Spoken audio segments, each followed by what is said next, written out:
कहानी की शुरुआत में हमें एक डिप्रेस लड़के को दिखाया जाता है और वो बता रहा होता है कि उसने 5 साल पहले ही अपनी स्कूल छोड़ दी थी क्योंकि वो अपने स्कूल में काफ़ी ही ज़्यादा बुली हुआ करता था। इसलिए वो अब घर से बाहर ही नहीं निकलता और वो अपने कमरे में ही बंद रहता है।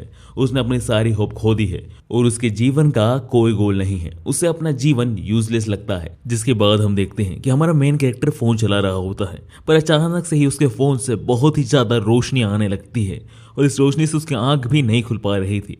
पर वो जैसे ही अपनी आंखें खोलता है तो वो अपने सामने एक लड़की को देखता है और वो लड़की हमारे मेन कैरेक्टर्स कहती है, कांग्रेचुलेशन, तुम रीइंकार्नेशन के लिए सिलेक्ट हुए हो।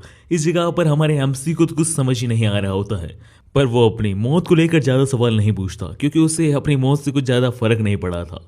इसी बीच वो लड़की जो कि असल में गोडेस होती है, वो गोडेस हमारे एमसी से कहती है कि तुम जिस नए वर्ल्ड में रिइंकार्नेट होने वाले हो वहां पर मैजिक ही सब कुछ है, इसलिए मैं तुम्हारा मैजिक लेवल बहुत ज्यादा बढ़ा रही हूँ ताकि तुम वहां पर आराम से रह सको। यह सुनकर हमारा एमसी कहता है कि अगर मैं किसी नए वर्ल्ड में रिइंकार्नेट होने वाला हूँ तो मैं चाहता हूँ कि मेरा ये जीवन कम से कम पुराने वाले जीवन से तो अच्छा हो।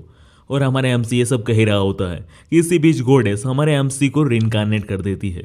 इसके बाद हम अगले सीन में देखते हैं कि हमारा एमसी एक रॉयल फैमिली में रिइंकार्नेट हो जाता है जहां पर वो एक किंग का बेटा यानी प्रिंस होता है। एमसी की जन्म लेते से ही किंग उसके मैजिक को नापने लग जाते हैं और वो एक क्रिस्टल से उसके मैजिक को नापने की कोशिश करते हैं जहां पर वो क्रिस्टल बहुत ही ज्यादा चमक रहा होता है, जिसे देखकर किंग कहते हैं कि मेरे बेटे का लेवल कम से कम 50 से 60 तो होगा ही।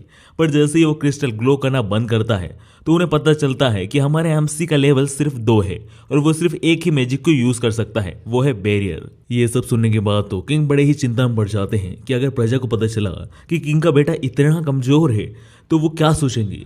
इसलिए वो और क्वीन डिसाइड करती हैं कि वो प्रजा में ये बात फैला देंगी कि उनका बेटा होते से ही मर गया और वो इस लड़के को किसी जंगल में फेंक आएंगे। किंग और क्वीन की ये सारी बातें सुनकर हाल ही में रिइंकार्नेट हुआ एमसी मन में सोचने लगता है कि मैं तो अभी रिइंकार्नेट हुआ हूँ, क्या मेरा जीवन चालू है। तो हारुतो उस हमले को डोज करते हुए आसमान में काफी ऊपर उड़ जाता है और उस हमले को डोज कर देता है, जिसे देखकर हारुतो के पिता हारुतो के बारे में काफी ध्यान से सोचने लगते हैं। इसके बाद नेक्स्ट सीन में हारुतो के डैड हारुतो की मदर से भी इसी चीज के बारे में बात करते हैं कि उन्हें ऐसा लगता है कि हारुतो इवल डीमन लॉर्ड का रिइंकार्नेशन है, जिस पर हारुतो की मदर कहती है कि वो बेफजूल में ही इतना ज्यादा सोच रहे हैं, ऐसा कुछ नहीं है। ये सब सुन के हारुतो को डेड को भी ऐसा लगता है कि उन्हें इन सब चीजों पर ध्यान ना देते हुए हारुतो को ट्रेन करने पर ध्यान देना चाहिए। और इसी के साथ हमारा एपिसोड 1 यहीं पर खत्म हो जाता है। एपिसोड 2 की शुरुआत में हमें कुछ दिन आगे का सीन दिखाया जाता है जहां पर हारुतो बता रहा होता है कि आजकल उसके फादर काफी ज्यादा बिजी रहने लगे हैं। इसकी वजह से उसके लिए तो अच्छा ही है कि उसे अब स्वाट ट्रेनिंग नहीं करनी पड़ती है और वो अपने काम पर ज्यादा ध्यान दे पाता है। इन्हीं सब के बीच में हारुतो को अपने कमरे से बाहर कुछ लोगों की दर्द से करहाने की आवाज आती है और जब वो इस चीज को पता करने जाता है और जब वो बाहर जाता है तो वो कई सारे घायल सिपाहियों को जमीन पे पड़ा हुआ देखता है। ये सारी चीजें देखने के बाद हारुतो अपने डेड से जाकर पूछता है कि आखिर ये कैसे हुआ है, जिस पर हारुतो के डेड बड़े ही उदास मन से उससे कहते हैं, मैंने ये बात तुम्हें पहले नहीं बताई कि हमारे किंगडम में डाकू घुस आए हैं और वो दिन प्रतिदिन लूट मार करके कोहराम मचा रहे हैं। पर रिसेंटली में ही हमें उनके बेस के बारे में पता चला था और हम उनके बेस पर हमला करने गए थे, पर उन डाकुओं को भी हमारे बारे में पता नहीं कैसे पता चल गया और उन्होंने चुपके से पीछे से हमारे सोल्जर्स के ऊपर हमला कर दिया, जिसकी वजह से सोल्जर्स को पता चलने से पहले ही उन डाकुओं ने सोल्जर्स को काफी ही ज्यादा घायल कर दिया। इसी के साथ हारुतो के डेड कहते हैं कि मेरी लापरवाही से आज मेरे कई सारे सोल्जर में खो देता। और यह कहते हुए हारुतो के डेड काफी ज्यादा मायूस और उदास होते हैं। इसी बीच वहां पर फ्ले आ जाती है और फ्ले हारुतो के डेड और उनकी टीम का मजाक उड़ाते हुए कहती है कि आप कितने कमजोर हैं, आप चंद डाकुओं से हार गए। फ्ले को अपने डेड की इस हालत में मजाक उड़ाता हुआ देखकर हारुतो को बहुत ही ज्यादा गुस्सा आ जाता है और वो फ्ले से कहता है, अपना मुंह बंद रखो। पहली बार हारुतो को इतने ज्यादा गुस्से में देखकर फ्ले भी बहुत ही ज्यादा डर जाती है। इसके बाद हारुतो वहां से जाने से पहले अपने बैरियर हीलिंग मैजिक की मदद से सारे के सारे सिपाही को ठीक कर देता है। इवन वो टूटी हुई हड्डियों को भी ठीक कर देता है। सारे सिपाहियों को एक साथ अचानक से ठीक होता हुआ देखकर हारुतो के डेड तो काफी ही ज्यादा हैरान हो जाते हैं। इसके बाद हमें नाइट का सीन दिखाया जाता है जहां पर हम हारुतो के कमरे के बाहर फ्ले को खड़ा हुआ देखते हैं। इसके बाद फ्ले की प्रेजेंस को महसूस करके हारुतो भी दरवाजा खोल देता है और हारुतो फ्ले से पूछता है कि क्या हुआ, पर इस पर फ्ले कोई जवाब नहीं देती। इसके बाद हारुतो को याद आता है कि फ्ले अभी तक हारुतो के मुंह बंद करने वाली बात को मान रही है। इसके बाद हारुतो फ्ले से कहता है कि हमें आज डाकुओं का कुछ ना कुछ तो करना होगा, क्योंकि इन डाकुओं की पोस्ट किंगडम के अंदर तक है। तभी तो उन्हें पता चल गया था कि उनके ऊपर हमला होने वाला है। ये किंगडम के लिए काफी ज्यादा खतरा बन सकता है। हारुतो के यह कहने के बाद हम अगले सीन में देखते हैं कि हारुतो ने हाल ही में जो मैजिक स्पेल सीखा था उसकी मदद से हारुतो डाकुओं की एग्जैक्ट लोकेशन पता कर लेता है और उसके बाद फ्ले और हारुतो हवा में फ्लोट करते हुए उन डाकुओं के बेस में जाने लगते हैं। पर इनको ऐसे हवा में फ्लोट करते हुए हारुतो की सिस्टर भी देख लेती है, जहां पर उसे अजीब लगता है क्योंकि उसे ऐसा लगता था कि हारुतो का मैजिक माना तो कम है, तो वो ऐसे इतनी आसानी से हवा में इतनी देर तक कैसे उड़ सकता है इतने कम माना के साथ। इसके बाद हम अगले सीन में देखते हैं कि हारुतो उन डाकुओं के बेस में पहुंच जाता है, जहां पर हारुतो को पता चलता है कि असल में ये डाकू कोई डाकू नहीं है। असल में ये सारे डाकू दूसरे किंगडम के सोल्जर्स हैं जो किसी तरह बॉर्डर को पार करके यहाँ पर आ चुके हैं और इन डाकुओं का उद्देश्य चोरी करना नहीं है, बल्कि वो यहाँ पर हारुतो के डेड को ही मारने आए हैं।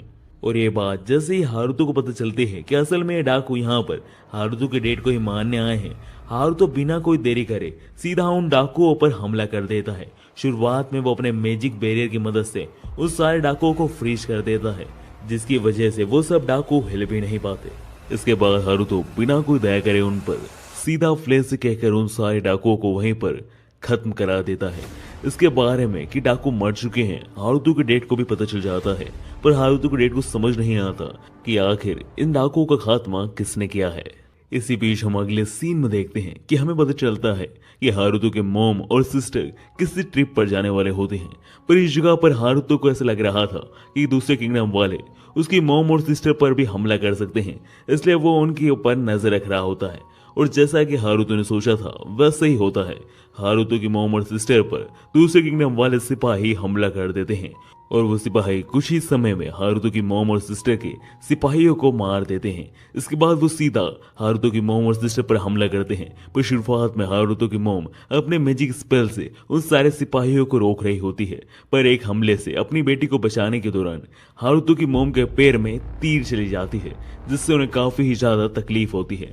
पर वो जैसे तैसे कर अपनी बेटी को एक गुफा में आकर छुपा देती है और हारुतो की मॉम अपनी बेटी को बचाने के लिए उन सिपाहियों के सामने अपने आप को सरेंडर करते हुए अपनी जान लेने की कोशिश करने लगती है। वो एक चाकू को बाहर निकालकर अपने गले में घोंपने ही वाली होती है कि तभी वो चाकू टूट जाता है और उन्हें एक अजीब सा करंट लगता है, जिसकी वजह से वो अनकॉन्शियस होकर बेहोश हो जाती है और उन्हें अपने आप को मारने से पीछे रोकने के लिए असल में हारुतो होता है। हारुतो वहां आकर अपनी माँ को पकड़ लेता है। ये सब देखने के बाद हारुतो को बहुत ही ज्यादा गुस्सा आ जाता है और हारुतो अपने गुस्से में एक ही मैजिक स्पेल से उन सारे सिपाहियों को एक ही बार में धराशायी कर देता है। इसके बाद हारुतो अपनी मदर को उसी गुफा में जाके छोड़ देता है जहां पर हारुतो की मोम ने उन्हें अपनी बेटी को रखा था, और वहां पर हारुतो अपनी बहन से पत्थर के पीछे से कहता है कि तुम्हारी मोम को मैं यहाँ रख कर जा रहा हूँ, तुम उनका ध्यान रखना।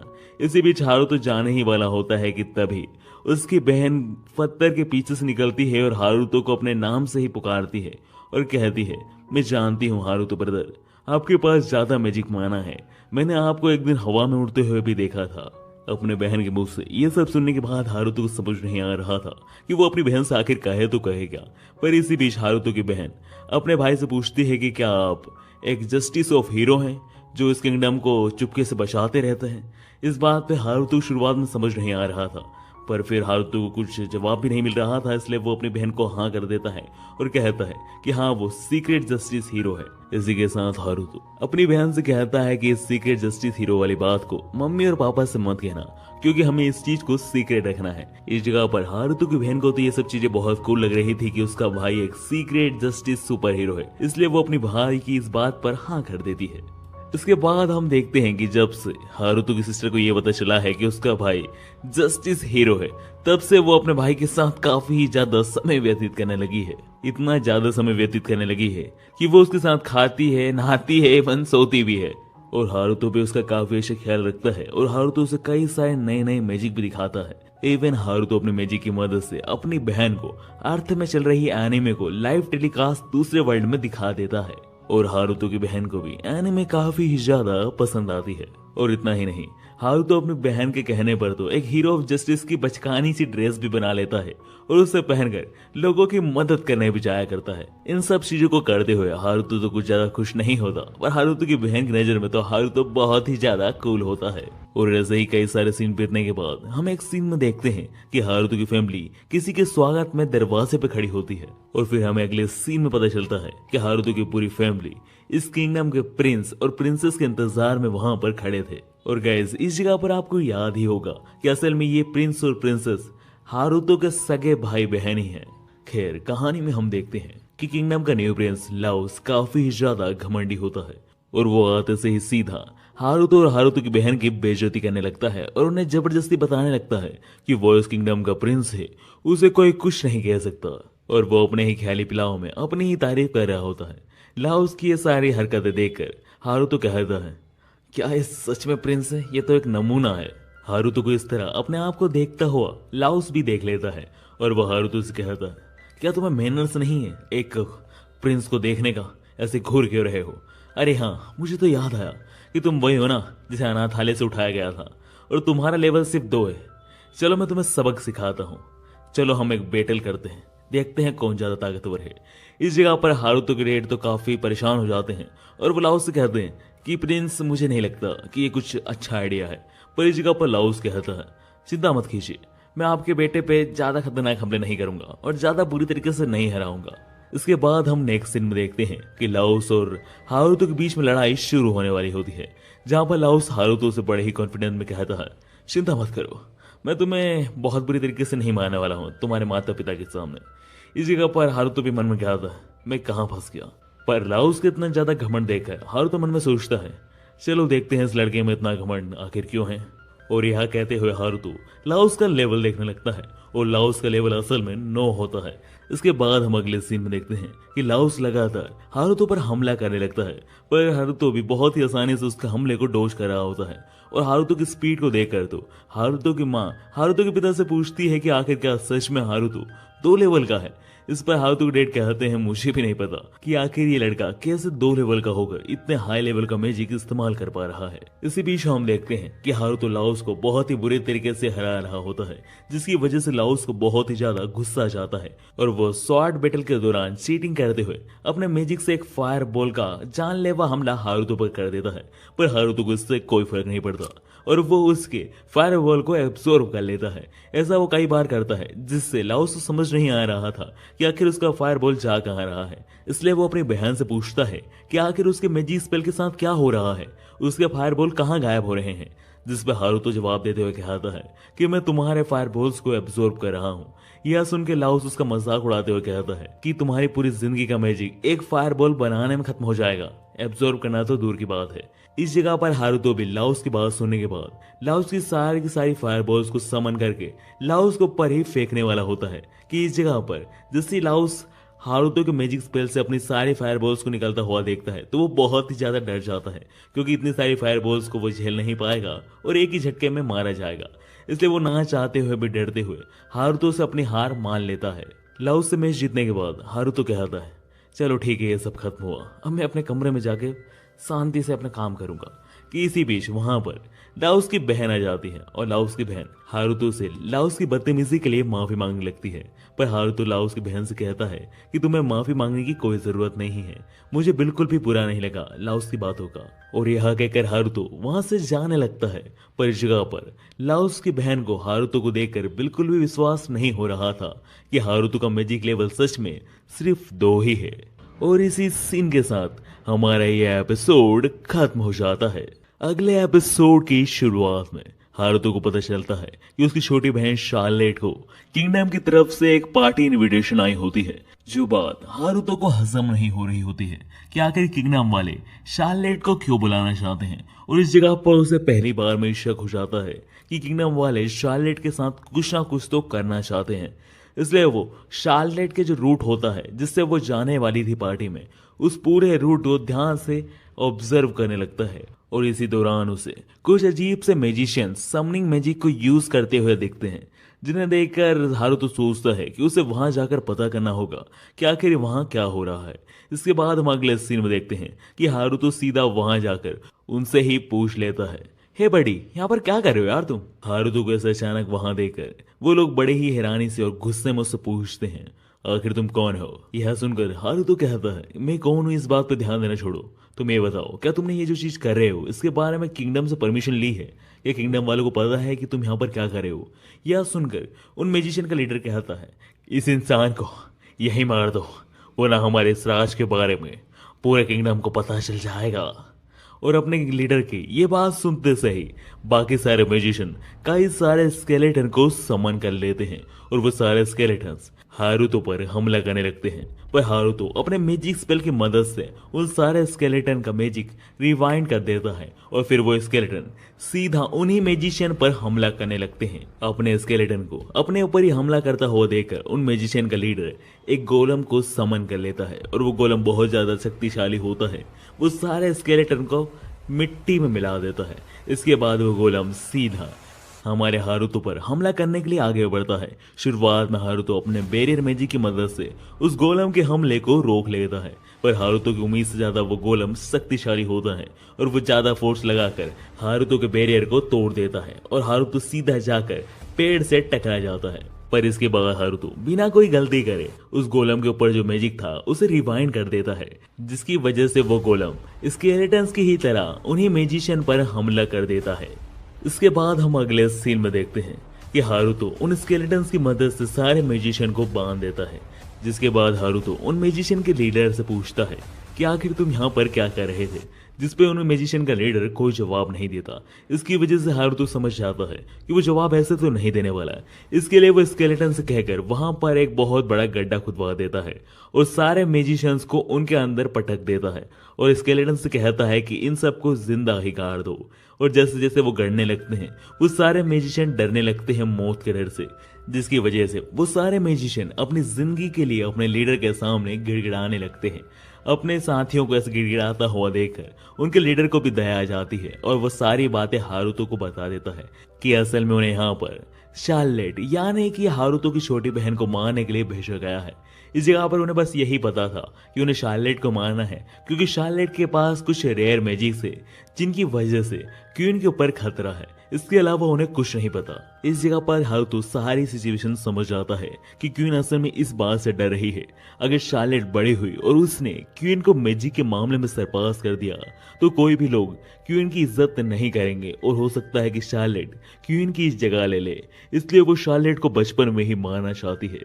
पर इस जगह पर हारुतो को बहुत गुस्सा आ रहा था कि कैसे क्वीन बस अपने रुतबे को बरकरार रखने के लिए एक छोटी सी बच्ची की जान ले सकती है। इस जगह पर हारुतो डिसाइड कर लेता है कि भले क्वीन उसकी सगी माँ ही क्यों ना हो, अगर उसने शार्लेट और उसके अपने इस वक्त के परिवार पर उंगली उठाकर भी देखा तो वो बिना कुछ सोचे समझे अपनी माँ से जरूर बदला लेगा। और इसी के साथ हम अगले सीन में देखते हैं कि हारुतो और उसकी बहन के साथ लाउस और उसकी बहन भी कहीं जा रहे होते हैं और हमें पता चलता है कि असल में वो एक फील्ड पर आए थे और वहां पर हारुतो की छोटी बहन को काफी मजा आ रहा होता है कि इसी बीच हारुतो सीधा अपने पिता से जाकर कहता है कि उसे किसी बात पर उनसे बात करनी है।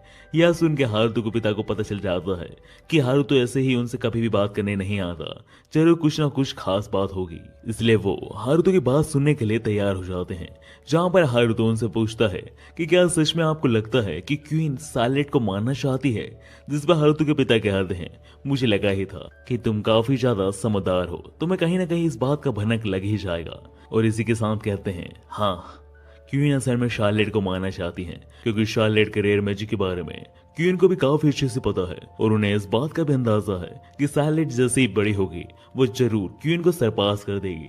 इसलिए क्वीन शार्लेट को बचपन में ही मारना चाहती है ताकि उनका ये रुतबा और खौफ हमेशा बरकरार रहे। इस जगह पर हारुतो अपने डेड से पूछता है, अगर क्वीन की ऐसे मंसूबे हैं तो आखिर कोई भी क्वीन के खिलाफ क्यों नहीं जाता?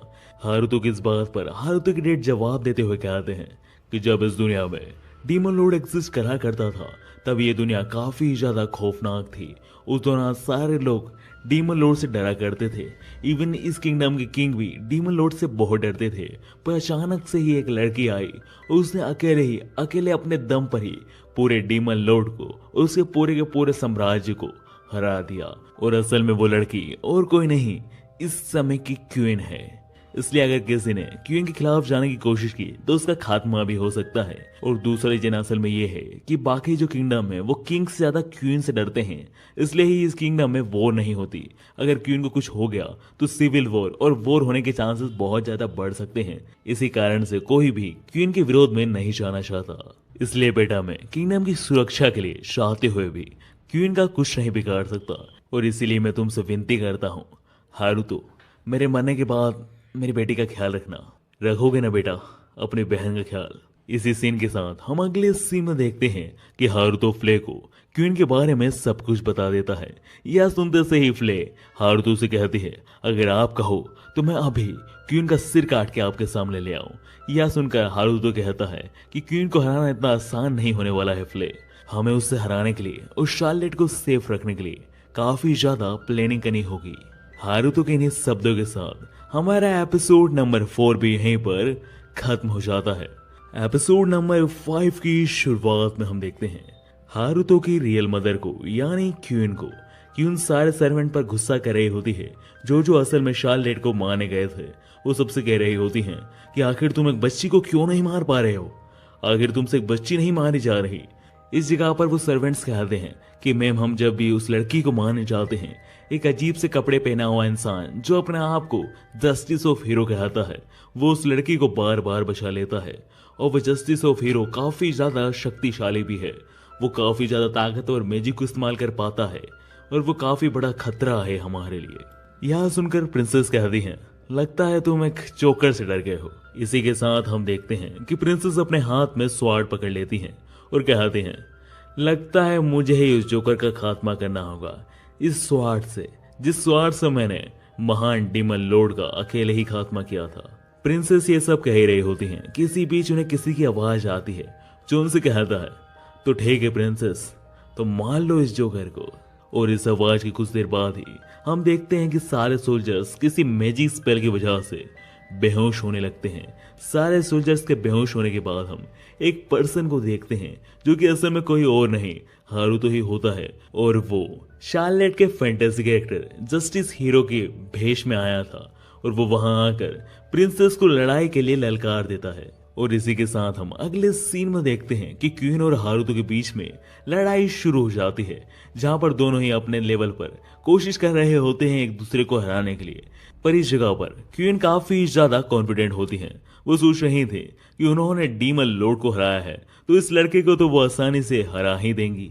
शुरुआत में तो क्वीन का कॉन्फिडेंस काफी ज्यादा जायज लग रहा था क्योंकि वो एक साथ एक ही टाइम पर 3 मैजिक स्पेल को क्रिएट कर पा रही थी, जो कि आम इंसान के लिए तो नामुमकिन जैसा ही है। इसलिए हारुतो भी ये चीज देखकर हैरान हो जाता है। उसके बाद क्वीन एक ही साथ उसके ऊपर तीनों के तीनों मैजिक स्पेल से वाटर प्रिजन का हमला करती है, जिसकी वजह से हारुतो भी उससे डोज नहीं कर पाता और वो वाटर प्रिजन में फंस जाता है। जिसे देखकर क्वीन हंसती हुई कहती है, तुम्हें पकड़ना तो काफी आसान था जस्टिस हीरो, मुझे नहीं लगा था तुम इतनी जल्दी मर जाओगे। इसके बाद हम देखते हैं कि हारुतो उस वाटर प्रिजन में डूबकर मरने ही वाला होता है कि तभी वो अपने मैजिक स्पेल की मदद से एक बैरियर को अपने पैर के नीचे रखकर उस वाटर प्रिजन से बाहर आ जाता है। जिसे देखकर शुरुआत में तो क्वीन भी काफी ज्यादा हैरान हो जाती हैं, पर वो फिर बिना कोई देरी करे अपने एक और मैजिक स्पेल को तैयार करके हारुतो के ऊपर काफी बड़ा जायंट फायरबॉल से हमला करते हैं, जिसकी वजह से फिर से हारुतो उनके हमले को डोज नहीं कर पाता और वो आग के लपटों में आ जाता है। जिसे देखकर क्वीन को इस बार तो लगा ही था कि हारुतो इन लपटों से तो मर ही चुका होगा, जिससे डीमन लॉर्ड भी नहीं बच पाया था। पर हारुतो उन लपटों को भी आसानी से झेल लेता है, जिसे देखकर कहीं ना कहीं क्वीन का अब कॉन्फिडेंस खत्म होते जा रहा था। इसके बाद वो डिसाइड करती हैं कि वो अब अपने सबसे पावरफुल वेपन यानी वो स्वॉर्ड शिप से हारुतो को हराने की कोशिश करेंगी, क्योंकि अब उनके पास माना भी नहीं बचा है, क्योंकि उन्होंने अपने दोनों सबसे ज्यादा ताकतवर हमले हारुतो के ऊपर इस्तेमाल कर चुकी है, जिससे उन्होंने डीमन लॉर्ड को हराया था। स्वॉर्ड की लड़ाई में तो सच में क्वीन हारुतो के ऊपर काफी ज्यादा भारी पड़ रही थी और ऐसा लग रहा था कि हारुतो क्वीन को स्वॉर्ड्समैनशिप में तो नहीं हरा पाएगा। पर हारुतो सही समय देखकर अपनी लाइफ में पहली बार अपनी पावर का 40% इस्तेमाल करता है और क्वीन की स्वॉर्ड को दूर फेंक देता है। इस जगह पर क्वीन पूरी तरीके से हार चुकी थी, क्योंकि उनके पास अब लड़ने के लिए माना नहीं बचा था, ऊपर से उनकी स्वॉर्ड उनसे काफी ही ज्यादा दूर थी। पर इस जगह पर हैरानी की बात यह थी कि हारुतो उन्हें जान से मारने की बजाय उनके गले में स्लेब का पट्टा बांध देता है और कहता है, मैं तुम्हें इस बार जिंदा छोड़ रहा हूँ क्वीन, क्योंकि मुझे इस बार तुम्हें मारने का कोई उद्देश्य नहीं है, पर मैं तुम्हारे गले में स्लेब का पट्टा बांध रहा हूँ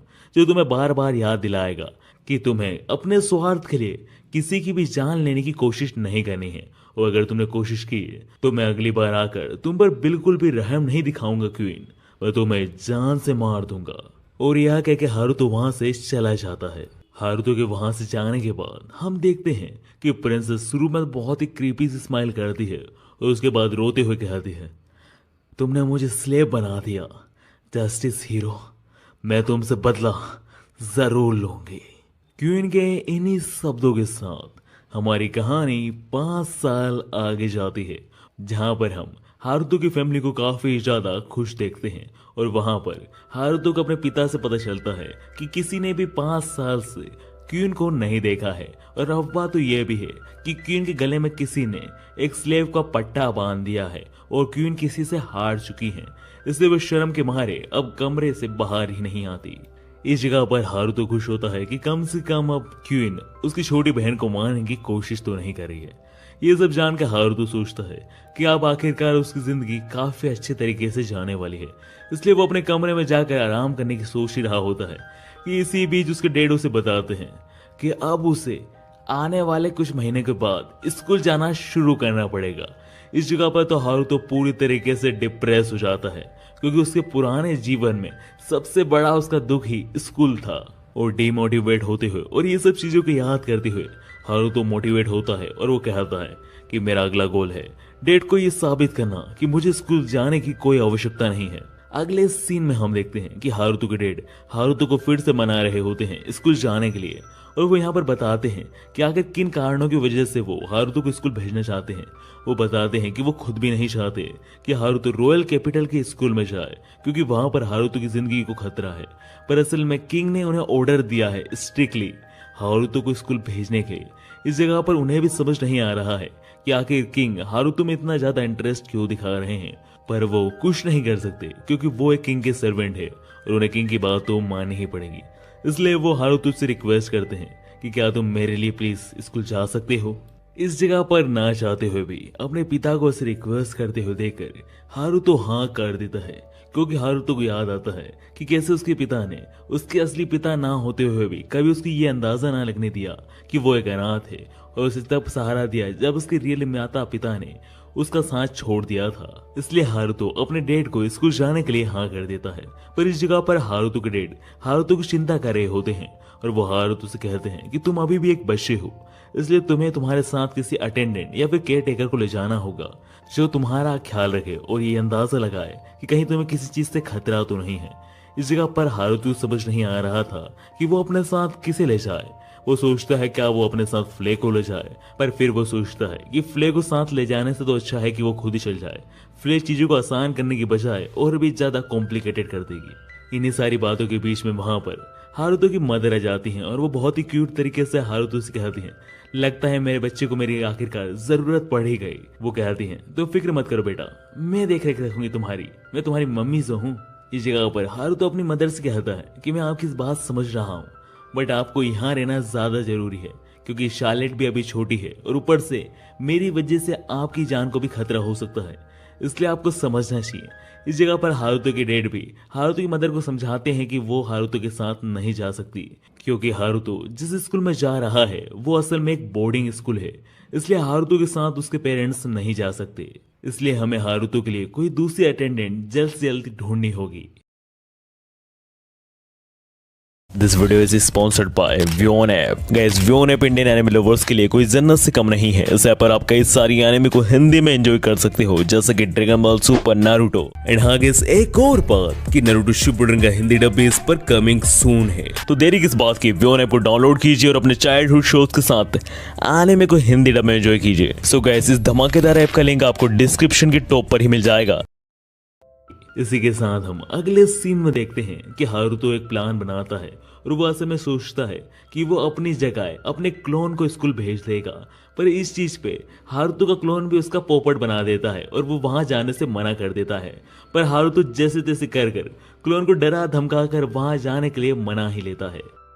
इसी के साथ हम अगले सीन में देखते हैं कि हारुतो आराम से गेम खेल रहा होता है कि इसी बीच उसे याद आता है कि उसे तो एक अटेंडेंट का इंतजाम करना होगा। इस जगह पर हारुतो की हरकतें देखकर यहाँ पर फ्ले को भी थोड़ा शक हो जाता है कि हारुतो कुछ ना कुछ तो करना चाहता है। और इस जगह पर हारुतो फ्ले को यह बात इसलिए नहीं बता रहा है कि उसे अटेंडेंट की ज़रूरत है, वरना फ्ले उसके साथ अटेंडेंट बनने की जिद करेगी और वहाँ पर स्कूल में हारुतो के कॉपी के लिए कई सारी परेशानियाँ खड़ी करेगी। इसी के साथ हम दूसरी तरफ देखते हैं कि हारुतो एक नदी के किनारे आकर सोच रहा होता है कि अभी उसके पास 3 महीने बाकी हैं एक अटेंडेंट ढूंढने को, तो वो ढूंढ सकता है। और इसी बीच उसे एक रास्ते की तरफ देखते हुए उसे ध्यान आता है कि ये रास्ता तो वहीं जाता है ना, और इसके बाद हारुतो उस रास्ते पर चलने लगता है। इसी के साथ हम अगले सीन में देखते हैं कि हारुतो एक विलेज में पहुंच जाता है और उस विलेज में हम देखते हैं कि सारे विलेजर्स असल में स्केलेटन्स हैं और असल में ये स्केलेटन वही हैं जिन स्केलेटन का इस्तेमाल हारुतो ने अपनी बहन को बचाने के लिए समनर के ऊपर किया था। इसके बाद हम देखते हैं कि उन स्केलेटन का लीडर हारुतो के पास आकर कहता है कि मुझे बहुत ही ज्यादा खुशी हुई लॉर्ड हारुतो कि आप हमसे मिलने यहाँ पर आए। इसके बाद हारुतो उस स्केलेटन लीडर को देखकर कहता है कि ये स्केलेटन लीडर बहुत ही ज्यादा पोलाइट और काइंड है, सारे स्केलेटन इसकी बात मानते हैं और इसकी इज्जत करते हैं, क्या मैं इसे ही अपना अटेंडेंट बना लूँ। फिर इसके बाद हारुतो सोचता है कि ये बहुत पोलाइट और काइंड तो है, पर ये बहुत ही ज़्यादा बोलता है, ये मेरे कान खराब कर देगा और इस कारण से मैं इसे अपना अटेंडेंट नहीं बना सकता। ये सारी बातें सोचकर वापिस हारुतो अपने घर पर आ जाता है। वहाँ पर फ्ले हारुतो को रोक लेती है और उसे वैसे ही शक हो रहा था हारुतो पर। उसे शक होता है कि हारुतो ने किसी अटेंडेंट के बारे में उस समय बात कर रहा था। इस जगह पर वो हारुतो को शक की निगाहों से देख रही थी, पर इस जगह पर हारुतो थोड़ा डर जाता है क्योंकि अब उसके पास कोई जवाब नहीं है फ्ले को देने के लिए। इस जगह पर हारुतो आखिरकार हार मानकर फ्ले को बताने ही वाला होता है कि उसे एक अटेंडेंट की जरूरत है क्योंकि वो जल्द ही बोर्डिंग स्कूल जाने वाला है। पर वो तभी सोचता है कि अगर मैं मान भी जाऊं फ्ले को ले जाने के लिए तो डैड नहीं मानेंगे क्योंकि फ्ले की हरकतें ही कुछ ऐसी हैं। इसलिए हारुतो गुस्से में फ्ले से कहता है तुम्हें इससे कोई मतलब नहीं है, तुम अपना बस काम करो। इस जगह पर फ्ले का तो दिल ही टूट जाता है और वो रोने लगती है। इसी के साथ हम अगले सीन में देखते हैं कि हारुतो की बहन शार्लेट हारुतो के पास आकर कहती है भैया आपका super hero name dark night है, पर डार्क नाइट आपके जितना ताकतवर नहीं होता, इसलिए मैंने इंटरनेट पर पावरफुल नेम ढूंढने की कोशिश की थी जहां पर मुझे एक बहुत ही ज़्यादा पावरफुल गॉड का नेम मिला और इस गॉड का नाम था शिवा। शिवा जिसका मतलब होता है द गॉड ऑफ डिस्ट्रक्शन। आप पर ये नाम बहुत सूट करेगा क्योंकि ये नाम बहुत ही ज़्यादा पावरफुल है। पर इस जगह पर हारुतो कहता है कि मैं कोई गॉड नहीं हूँ, मैं बस एक मामूली सा इंसान हूँ, इसलिए मैं ये नेम नहीं रख सकता। और कुछ देर समझाने के बाद आखिरकार शार्लेट हारुतो की बात समझ जाती है और हारुतो का नाम सुपर हीरो के रूप में डार्क नाइट ही रहता है। इन्हीं सब के बीच में हम दूसरी तरफ एक बर्फीले तूफान को देखते हैं और उसी तूफान के बीच में हम एक ड्रैगन को देखते हैं जो कि इस तूफान में उड़ने की कोशिश कर रहा था, पर तूफान ज्यादा होने की वजह से वो घायल होकर जमीन पर गिर पड़ता है। और इस ड्रैगन की घायल होने की खबर अगले दिन हारुतो के डैड तक भी पहुंच जाती है, जहां पर हारुतो के डैड हारुतो और फ्ले को ऑर्डर देते हैं कि जाकर इस घायल ड्रैगन का रेस्क्यू करें। इस जगह पर हारुतो अपने डैड से पूछता है कि ये ड्रैगन तो हमारे बॉर्डर से थोड़ा सा दूर घायल पड़ा है, तो हम इस ड्रैगन के ऊपर क्यों इंटरफेयर कर रहे हैं।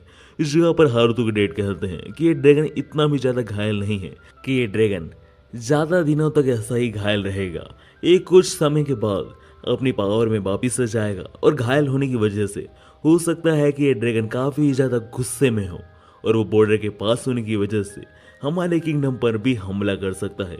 इसलिए इस ड्रैगन को गुस्सा है, उससे पहले हमें इस ड्रैगन का कुछ करना होगा, इसलिए तुम और फ्ले जाकर इस ड्रैगन का रेस्क्यू करो। इसी के साथ हम अगले सीन में देखते हैं कि हारुतो और फ्ले हारुतो के डेड का ऑर्डर को फॉलो करते हुए उस ड्रैगन को ढूंढने के लिए निकल पड़ते हैं। कुछ देर जांच पड़ताल करते हुए उन्हें ड्रैगन तो मिल जाता है, पर उन्हें तभी पता चलता है कि कुछ एडवेंचरर्स का ग्रुप भी उस ड्रैगन को कैप्चर करने आए हैं। वो उस ड्रैगन को कैप्चर करके उसे बेचकर पैसा कमाना चाहते हैं, पर इससे पहले कि एडवेंचरर्स ड्रैगन का कुछ ज़्यादा करते, वहाँ पर फ्ले और हारुतो आ जाते हैं और फ्ले अपनी फायर मैजिक की मदद से उन सारे एडवेंचरर्स को आग में झंझोड़ देती है, जिसकी वजह से वो सारे एडवेंचरर्स काफ़ी ही ज़्यादा घायल होकर बेहोश हो जाते हैं। इस जगह पर हारुतो और फ्ले उस ड्रैगन का रेस्क्यू तो कर लेते हैं, पर जैसे ही वो ड्रैगन होश में आती है वो फ्ले को अपने मैजिक स्पेल की मदद से बर्फ में जमा देती है।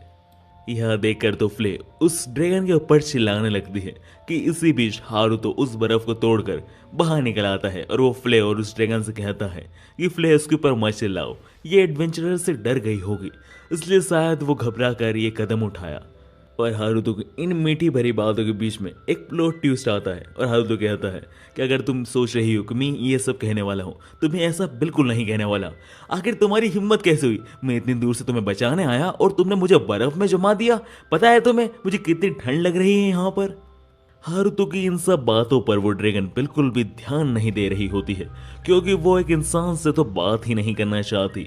इसी दौरान वो फ्ले से पूछती है कि आखिर तुम एक इंसान के साथ क्यों घूम रही हो? इस जगह पर फ्ले कहती है कि असल में ये कोई इंसान नहीं, ये डीमन लॉर्ड का रीइंकार्नेशन है। इनका लेवल बहुत ज़्यादा है, इतना लेवल कि मैं इनके ऑरा को तो पूरी तरीके से महसूस भी नहीं कर पाती हूँ। इस जगह पर जैसे ही उस ड्रैगन को पता चलता है कि इस इंसान का पावर लेवल डीमन लॉर्ड या फिर डीमन लॉर्ड से भी ऊपर है, वो ड्रैगन हारुतो से माफी मांगती है और उससे कहती है कि मुझे नहीं पता था कि आप डीमन लॉर्ड के रीइंकार्नेशन हो। इस जगह पर बातों ही बातों में हारुतो उस ड्रैगन से पूछता है कि आखिर तुम इस पहाड़ पर क्या कर रही थी, जिसपे वो ड्रैगन बताती है कि मैं पिछले 300 सालों से इसी पहाड़ की एक गुफा में छुपी थी। इस जगह पर हारुतो तो हैरान हो जाता है कि ये ड्रैगन की उम्र 300 साल से भी ज़्यादा है, और साथ ही में वो ड्रैगन बताती है कि वो सिर्फ गुफा में ही नहीं रहती थी, वो कभी कभी इंसानी रूप लेकर लाइब्रेरी में से कई सारी किताबें लेकर आ जाया करती थी और गुफा में बैठकर उन्हें पढ़ा करती थी। पर एक दिन कुछ एडवेंचरर्स को गुफा में ड्रैगन होने के बारे में पता चल गया और वो सारे लोग ड्रैगन के पीछे पड़ गए। इसी दौरान वो भागते भागते यहाँ आई और बर्फ के चपेटे में आकर यहाँ पर घायल होकर पड़ गई। पर आपने मुझे रेस्क्यू किया डीमन लॉर्ड, इसलिए मैं आपका शुक्रिया अदा करती हूँ। इस जगह पर हारुतो ड्रैगन से कहता है कि असल में हमारे यहाँ आने का लक्ष्य तुम्हें शेल्टर देना था, ताकि तुम अच्छे से रह सको और तुम्हारी जान को कोई खतरा ना हो, क्योंकि यहाँ पर काफ़ी सारे एडवेंचरर्स हैं जो तुम्हें मारना चाहते हैं। इसलिए हारुतो उस ड्रैगन से पूछता है क्या तुम हमारे शेल्टर में जाना पसंद करोगी, जिस पर वो ड्रैगन कहती है डीमन लॉर्ड की बात मानना तो हर एक डीमन ड्रैगन और मॉन्स्टर का कर्तव्य है, इसलिए मैं आपके साथ जरूर जाऊंगी।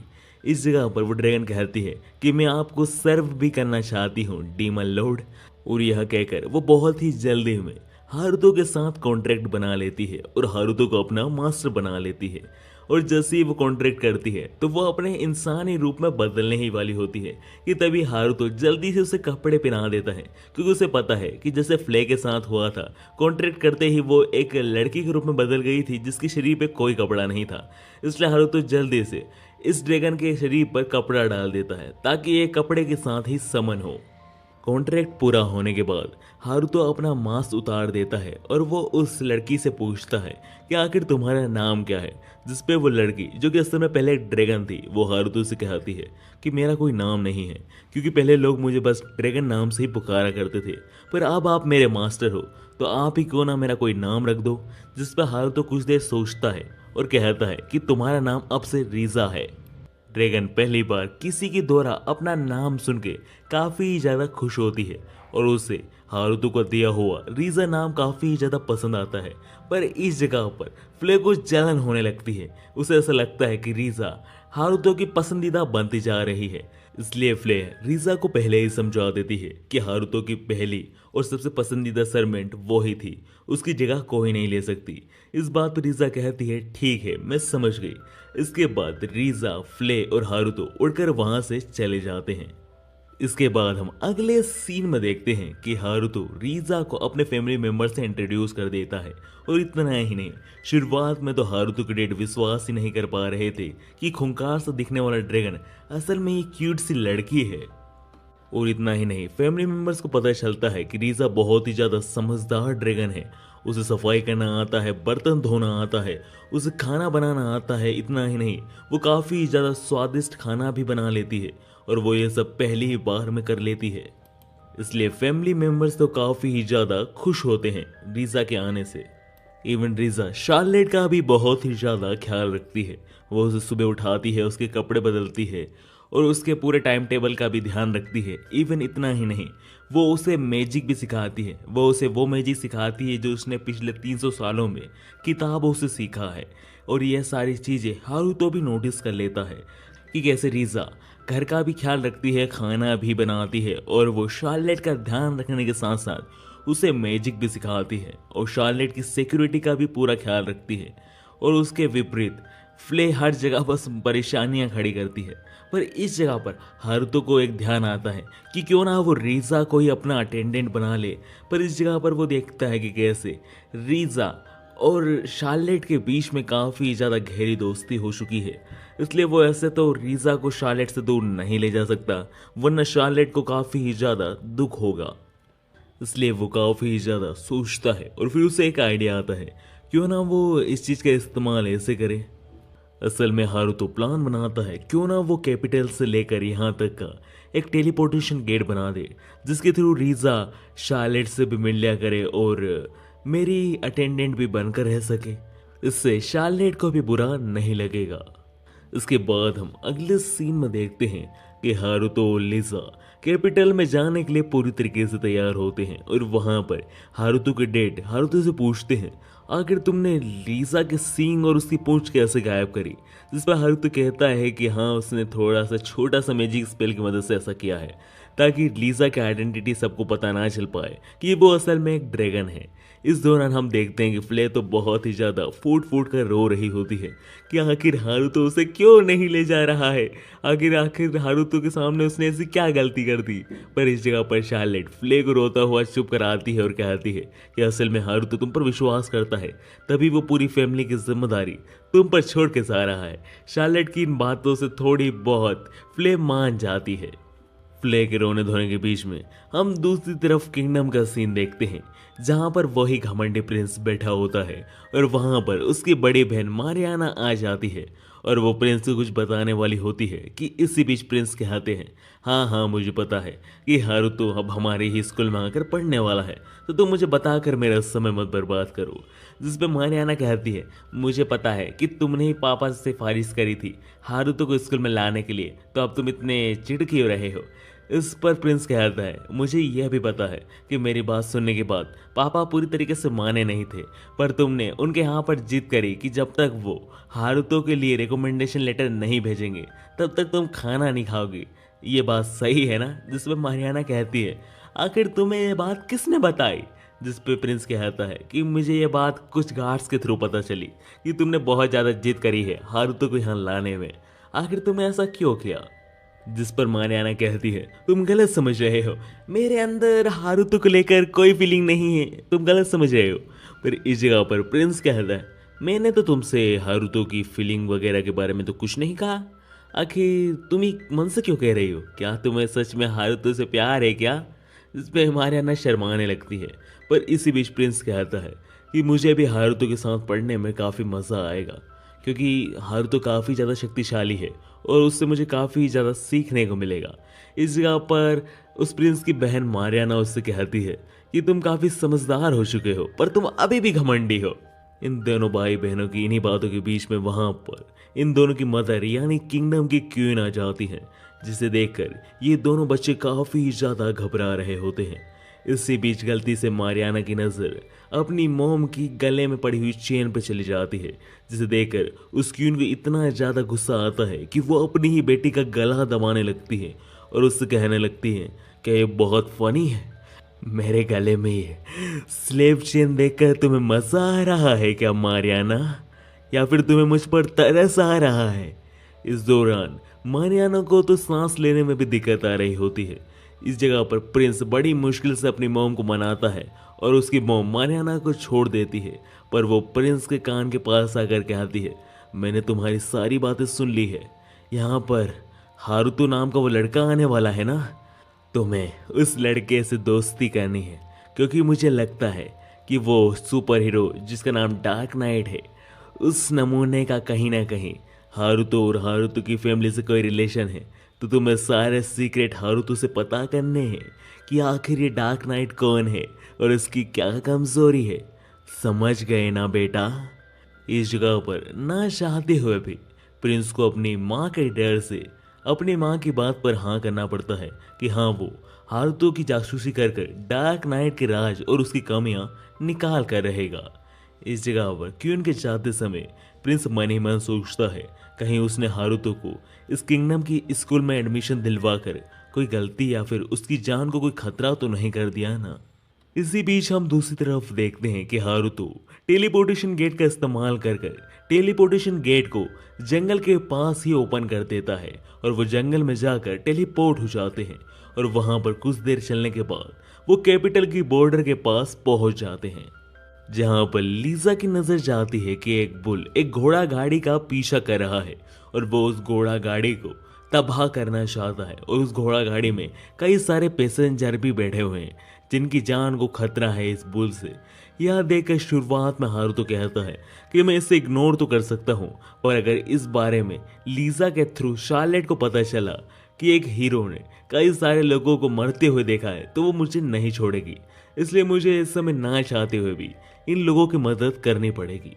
इसके बाद हम अगले सीन में देखते हैं कि हारुतो बैरियर मैजिक के थ्रू एक लड़के को बचा लेता है गिरने से और फिर वो देखता है कि एक लड़की एक बुल से लड़ने की कोशिश कर रही होती है। इस जगह पर हारुतो सोचता है कि ये लड़की इतनी हिम्मत दिखा रही है, इसका मतलब इसके पास पावर मैजिक होगा तो वो लड़की इस छोटे से मॉन्स्टर को तो आराम से संभाल ही लेगी। पर जैसे जैसे समय आगे बढ़ता है वो बुल मॉन्स्टर उस लड़की पर हावी पड़ने लगता है और उसे उछाल देता है, पर सही समय पर हारुतो उस लड़की को बचा लेता है और उस बुल मॉन्स्टर को भी हरा देता है। इसके बाद हम अगले सीन में देखते हैं कि वो लड़की अखंड लेवल की इंट्रोवर्ट निकलती है, क्योंकि वो लड़की हारुतो को उसकी जान बचाने के लिए शुक्रिया अदा भी ढंग से नहीं कर पा रही होती है। वो हारुतो से पूछती है, क्या मैं तुम्हें शुक्रिया अदा करूं या फिर मैं तुम्हारा पहले नाम पूछूं या फिर तुम्हारा नाम पूछ के मैं तुमसे शुक्रिया अदा करूं। वो लड़की काफी ही ज्यादा मेहनत मशक्कत करके आखिरकार हारुतो को शुक्रिया अदा कर ही देती है। वो लड़की तो लड़की, पर हारुतो भी कुछ कम नहीं होता है। वो एक छोटे से बच्चे के सामने अपने सुपर हीरो होने का शो ऑफ कर वहां से चला जाता है और इसी के साथ हमारा सीन शिफ्ट हो जाता है और हम अगले सीन में देखते हैं कि हारुतो लीजा के साथ एकेडमी में जा रहा होता है। वहां पर हारुतो कहता है कि मुझे कैसे न कैसे कर इस एकेडमी से बाहर जाना है, मैं फेल हो जाऊंगा ताकि ये मुझे बाहर निकाल दे। मैं कैपिटल में ज़्यादा रहना नहीं चाहता और खास करके तो स्कूल और यूनिवर्सिटी में तो बिल्कुल ही नहीं। इसी के साथ हारुतो लीजा देखते हैं कि एक बहुत ही लंबी लाइन लगी होती है यूनिवर्सिटी में जाने के लिए। इससे हारुतो थोड़ा सा परेशान हो जाता है, पर वो फिर लाइन में लग जाता है और वहां पर कुछ बच्चे यूनिवर्सिटी की रिगार्डिंग ही बात कर रहे होते हैं। इस जगह पर हारुतो यूनिवर्सिटी से इतनी ज़्यादा नफरत करता है कि वो यूनिवर्सिटी की रिगार्डिंग बात सुनकर ही बहुत ज़्यादा परेशान हो जाता है और सोचने लगता है कि आखिर मेरा यूनिवर्सिटी में क्या होने वाला है। इसी के साथ हम अगले सीन में देखते हैं कि हारुतो जैसे तैसे कहकर यूनिवर्सिटी में आ ही जाता है, पर वहां पर हारुतो का दिन इतना खराब होता है कि हारुतो को पहले ही दिन यूनिवर्सिटी की तरफ से बहुत सारा काम करने को दिया जाता है। इस जगह पर तो हारुतो तो क्या, मैं भी परेशान हो जाऊंगा, क्योंकि हारुतो को पहले ही दिन बहुत सारा होमवर्क दिया जाता है। पर इस जगह पर मजबूरी में ही सही, पर हारुतो अपने डैड की बात मानकर होमवर्क कर रहा होता है। कुछ समय बाद हारुतो जैसे तैसे करके मरी हुई हालत में होमवर्क खत्म करके अपने रूम में आता है और वो वहां पर टेलीपोर्टेशन डोर का इस्तेमाल कर अपने वापस घर चला जाता है, जहां पर शार्लेट फ्ले भी होती हैं। जहां पर शार्लेट हारुतो से कह रही होती है कि आपने कैपिटल में घूम के आ चुकी हैं, अब मेरी बारी है, क्यों ना हम सब कैपिटल के रेस्टोरेंट में खाना खाने चले। शुरुआत में तो फ्ले मना कर रही थी कि कहीं मास्टर की तबीयत खराब ना हो जाए बाहर का खाना खाने से, पर उसके बाद शार्लेट फ्ले के कानों में कुछ कहती है जिसकी वजह से फ्ले भी मान जाती है। इसके बाद हारुतो फ्ले के कान और उसकी पूंछ गायब कर देता है अपने बेरियर मैजिक की मदद से। इस जगह पर हारुतो जाना तो नहीं चाहता था, पर शार्लेट की खुशी के लिए वो उसके साथ जाने के लिए तैयार हो जाता है। और इसी के साथ हम अगले सीन में देखते हैं हारुतो, फ्ले, शार्लेट और लीजा बाहर खाना खाने के लिए कैपिटल के रेस्टोरेंट में आ जाते हैं। और वहां पर खाना खाने के बाद जैसे ही वो सारे लोग बाहर घूमने लगते हैं तो वहां पर शार्लेट लीजा और फ्ले का ध्यान भटकाकर उन्हें कैपिटल में कहीं और भेज देती है। और उन सब के जाने के बाद वो हारुतो से कहती है कि भैया क्या आप मेरे साथ डेट पे जाना पसंद करोगे। इस जगह पर तो हारुतो हैरान हो जाता है और फिर वो सोचता है उसने इस डेट वाली सब चीज़ों को एनीमे में से देखकर सीखा होगा। पर इस जगह पर शार्लेट थोड़ी जिद कर रही होती है और वो काफ़ी ज़्यादा होप लगा रखी होती है हारुतो से, तो हारुतो भी उसकी डेट पे जाने के लिए हाँ कर देता है। इस जगह पर हारुतो के मन में भी थोड़े से लड्डू होते हैं कि कम से कम भले उसकी बहन के साथ मज़े मज़े में ही वो पहली बार अपनी ज़िंदगी में डेट तो जा पाएगा, क्योंकि पिछली ज़िंदगी में तो उससे कोई कुत्ता भी नहीं पूछता था। इसलिए इस जगह पर हारुतो 90% अपनी बहन की खुशी और 10% अपनी सेटिस्फेक्शन के लिए उसके साथ डेट पे जाने के लिए तैयार हो जाता है। इसके बाद शार्लेट और हारुतो किंगडम में कई जगह घूमते हैं और काफ़ी ज़्यादा मज़ा करते हैं कि इसी दौरान जब शाम हो जाती है तो गलती से चलते दौरान शार्लेट एक लड़की से टकरा जाती है। और वो लड़की और कोई नहीं वही लड़की होती है जिसकी मदद हारुतो ने ब्लैक नाइट बनकर की थी। वो लड़की बहुत ही ज़्यादा काइंडनेस से शार्लेट से पूछने लगती है कहीं तुम्हें लगी तो नहीं ना, तुम्हें चोट तो नहीं लगी मेरी वजह से। और इस जगह पर शार्लेट उससे कहती है नहीं नहीं मुझे जो कुछ ज़्यादा चोट नहीं लगी। और इस दौरान हारुतो भी वहाँ पर आ चुका होता है। वो लड़की हारुतो को देखकर शुरू में कंफ्यूज हो जाती है और वो हारुतो से पूछती है क्या हम कहीं मिल चुके हैं, जिस पर हारुतो कहता है नहीं। तो हारुतो के जवाब पर वो लड़की पूछती है फिर आखिर तुम्हारा मैजिक लेवल मुझे जाना पहचाना क्यों लग रहा था। इस पर हारुतो कहता है तुम्हें कुछ गलतफहमी हुई है, क्योंकि मेरा मैजिक लेवल तो सिर्फ 2 है और मेरा मैजिक लेवल इतना कम है कि कोई सेंस भी नहीं कर पाता है। जिस पे वो लड़की कहती है क्या तुम्हारा मैजिक लेवल सिर्फ 2 है, तुम कहीं झूठ तो नहीं बोल रहे हो, मुझे तो तुम्हारे अंदर से काफ़ी सारा माना महसूस हो रहा है। जिस पर हारुतो कहता है आखिर मैं झूठ क्यों ही बोलूँगा, आखिर 2 लेवल कहकर मैं तुम्हारे सामने अपनी बेइज्जती क्यों ही कराना चाहूँगा। इस जगह पर वो लड़की ना चाहते हुए भी यह सोच के मान जाती है कि आखिर क्यों ही कोई अपने आप को कमजोर दिखाने की कोशिश करेगा और अपनी बेइज्जती कराएगा एक स्ट्रेंजर के सामने। और इससे पहले कि वो लड़की ज़्यादा कुछ सोचती हारुतो उस लड़की को रफा दफा करने के लिए उससे कहने लगता है कि मुझे लगता है तुम्हें किसी चीज़ की जल्दबाजी थी, आई थिंक तुम्हें जाना चाहिए। इस जगह पर उस लड़की को याद आता है कि हाँ वो तो यहाँ पर पार्ट टाइम जॉब ढूंढने आई थी, इसलिए वो उन दोनों को बाय करके वहाँ से जाने लगती है। उस लड़की की प्रेजेंस को महसूस करके शार्लेट हारुतो से कहती है मुझे ये लड़की अजीब लग रही है, इस लड़की में इंसानों वाला माना महसूस नहीं हो रहा है। इस जगह पर हारुतो सोचता है कि ये लड़की मुझे तो नॉर्मल लगी, शार्लेट को ऐसा क्यों लग रहा है। इस बात पर तो शुरुआत में हारुतो थोड़ा ध्यान दे रहा होता है क्या कि ये लड़की शार्लेट को अजीब क्यों लग रही है, पर कुछ देर बाद उसे ध्यान आता है कि इन सब बातों को छोड़ो, कल तो मेरी एंट्रेंस सेरेमनी है, इसके बाद मैं फिर से यूनिवर्सिटी में जाने वाला हूँ जिससे मुझे सबसे ज़्यादा नफरत थी पिछले जन्म में। और ये सारी बातें सोचते हुए हारुतो प्लान बनाता है कि वो एंट्रेंस सेरेमनी में जाएगा ही नहीं, वो अपने क्लोन को वहां भेज देगा या फिर वो दिन भर बस अपने कमरे में छुप के रहेगा।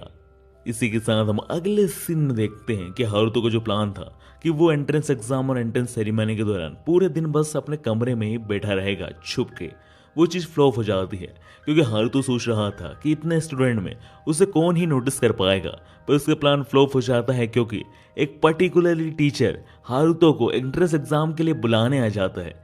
और इस जगह पर थोड़ा बहुत मैजिक भी चेक होने वाला है। भले हारुतो का मैजिक लेवल 2 ही है दुनिया वालों के सामने, पर फिर भी उसके अंदर कुछ मैजिक तो पाया गया है। अगर वो अपने क्लोन को भेजेगा तो सबको पता चल जाएगा कि ये हारुतो का क्लोन है और उसका सारा भांडा फूट जाएगा।